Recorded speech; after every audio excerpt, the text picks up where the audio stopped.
Kompos merupakan salah satu pupuk organik yang populer di kalangan petani dan juga di kalangan masyarakat umum. Mengapa demikian? Karena kompos memiliki segudang manfaat dalam menyehatkan tanah dan memelihara produktivitas tanah secara berkelanjutan. Kompos yang diberikan ke tanah akan menaikkan kadar bahan organik tanah dan meningkatkan aktivitas mikroba yang menjalani berbagai siklus hara di dalam tanah. Tapi kami mikirnya bukan ke produksi dulu, tapi keawetan lestarinya alam ini. Artinya hara yang ada di bumi ini bisa ditahan begitu. Kompos dapat dibuat kapan saja dan di mana saja, selama bahan untuk membuat kompos tersebut berasal dari bahan organik. Bahan organik untuk membuat kompos tersebut dapat berupa sisa-sisa hasil panen seperti jerami, daun-daunan, kulit buah, dan lain-lain. Bahan organik lainnya dapat berupa sampah organik dari rumah tangga maupun sampah organik dari pasar. Pengomposan bahan organik menjadi kompos dapat mengurangi penumpukan sampah, sehingga dapat menjaga kebersihan lingkungan. Kompos sendiri itu kita buat dari bahan-bahan sederhana yang ada di sekitar aja ya Pak, karena kita kalau untuk mencari yang dari mana-mana itu juga akan menambah biaya. Kita buat kompos yang sederhana dan murah. Mengapa bahan organik perlu dikomposkan? Karena bahan organik yang berupa sisa-sisa hasil panen ataupun sampah organik masih berupa bahan organik mentah. Bila bahan organik mentah ini diberikan ke tanah, maka akan terjadi perebutan kebutuhan nitrogen antara mikroorganisme tanah dengan tanaman, di mana tanaman akan selalu kalah.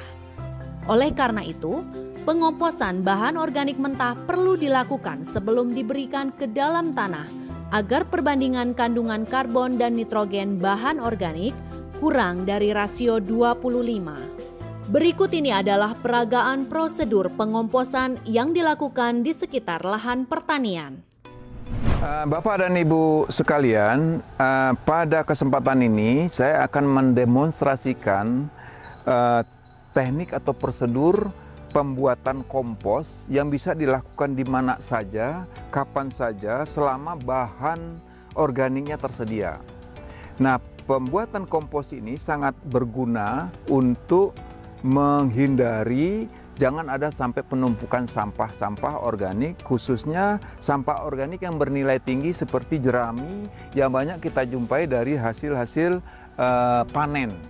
Nah, limbah jerami ini bisa dikomposkan, dikombinasikan dengan beberapa bahan, seperti contohnya di sini adalah limbah, bukan limbah, adalah dari rumput. Rumput yang ada di sekitar kita yang memang menjadi gulma yang bisa kita kombinasikan dengan jerami ini. Kemudian sebagai bahan berikutnya juga ada yang kita sebut dengan kompos. Kompos ini sangat bermanfaat dan kaya hara-hara mikro pada dasarnya yang bisa dijadikan sebagai bahan adonan untuk pembuatan kompos.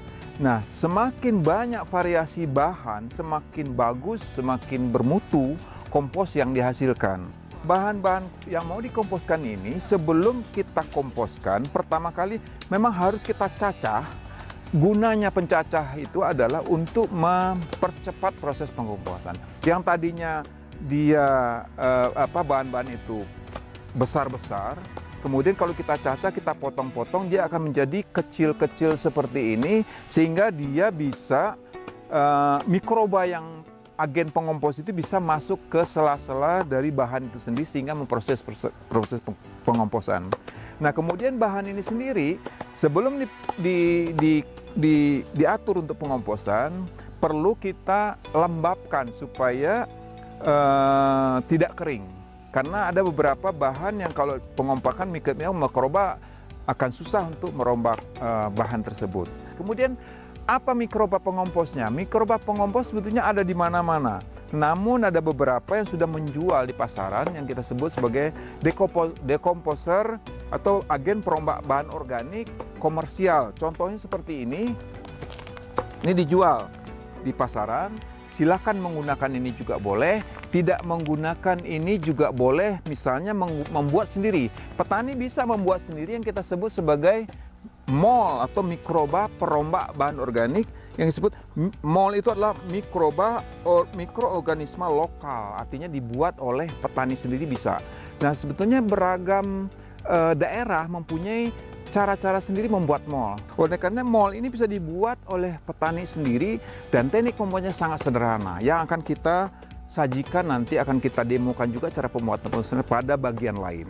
Namun yang penting di sini adalah bahan dan perombaknya sudah tersedia seperti ini. Nah, yang bagian terakhir jangan lupa bahwa pengomposan itu harus dilakukan minimal 1 meter kubik. 1 meter kubik kira-kira kalau diukur seperti ini adalah tingginya harus 1 meter, lebar 1 meter, panjang 1 meter. Karena apa? Kalau pengomposan itu tidak kurang dari 1 meter, tidak akan timbul panas. Panas itu sebetulnya adalah yang membedakan pengomposan dengan pembusukan. Selanjutnya kita akan memulai proses atau prosedur pengomposan itu sendiri.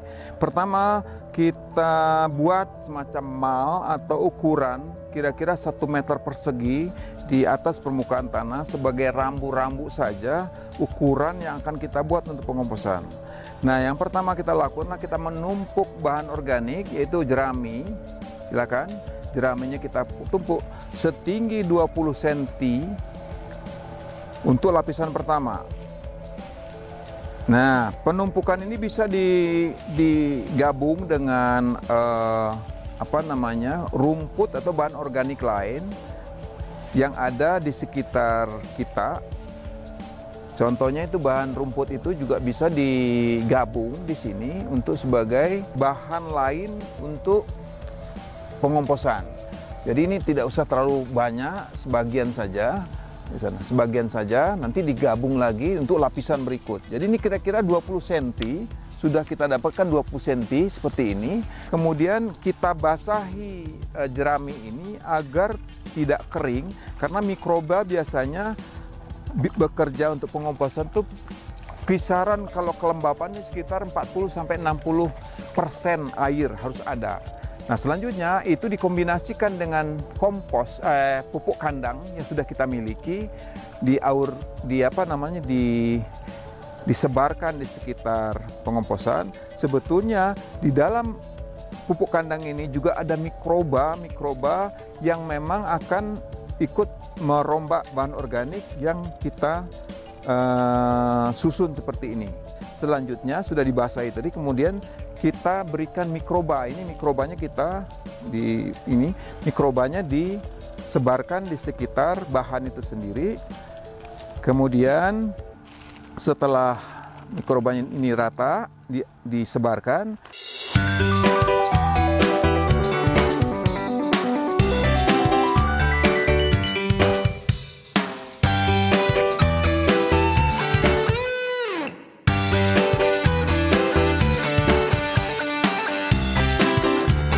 kita siram sekali lagi, terakhir untuk meyakinkan kita bahwa bahan ini kelembapan cukup.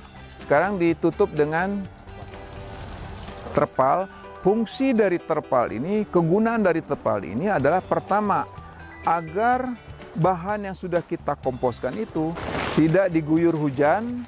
Sebab kalau perombakan bahan organik dalam kondisi yang sangat lembab, itu juga akan menghambat proses penghancuran bahan organik. Dan yang kedua adalah supaya tidak menghindari dari sinar matahari langsung. Karena mikroba juga kalau panas-panas tidak mau seperti makhluk hidup lainnya. Sehingga kalau kena sinar matahari langsung, ini juga terang.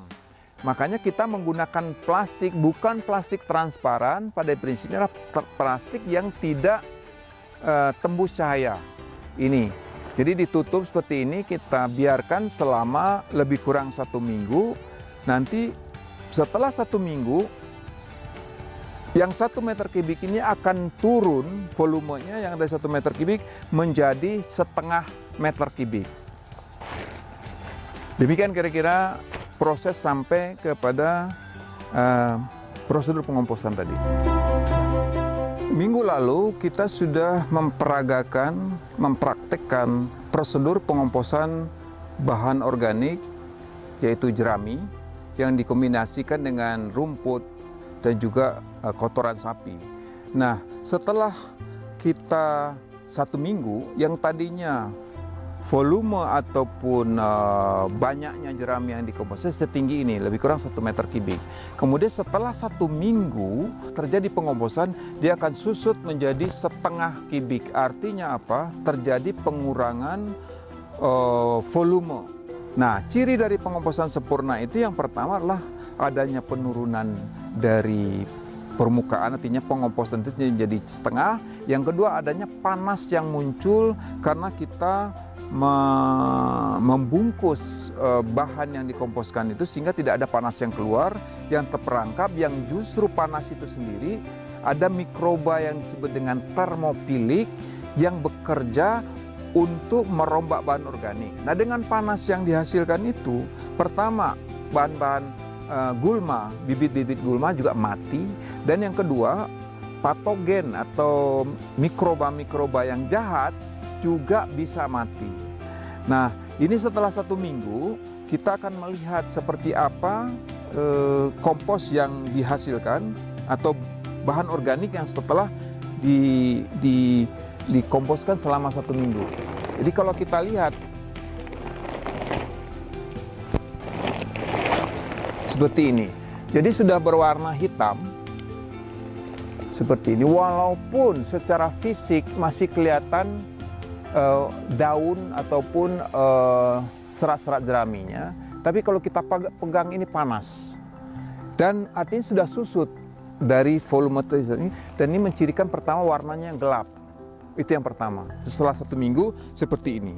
Nah, kemudian setelah ini kita buka kembali, kemudian kita boleh membalikkan, boleh tidak. Kita boleh membalikkan ininya untuk memberikan aerasi, boleh tidak. Nah, karena ini adalah jerami yang memang tidak mudah untuk dilakukan, jadi memerlukan proses paling tidak 1 atau 2 minggu lagi untuk menjadi kompos yang matang, yang siap bisa digunakan sebagai pupuk organik. Kira-kira demikian penjelasan tentang prosedur pengomposan sederhana. Kompos yang sudah jadi atau kompos matang akan ditandai dengan berwarna coklat kehitaman. Suhu mencapai 30 derajat Celcius dan tidak berbau. Ini artinya proses pengomposan berjalan dengan baik dan tidak terjadi proses pembusukan. Kompos matang ini bisa dicapai setelah 3 minggu masa pengomposan, dan masa pengomposan dapat diteruskan sampai lebih dari 1 bulan.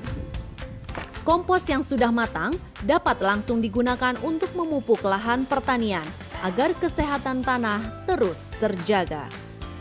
Ya, pakai pupuk organik itu karena cepat tumbuh, cepat subur, hasilnya lebih bagus gitu. Pupuknya pakai apa organiknya. Dari produktivitas buah, gitu kan, lebih berbobot buahnya.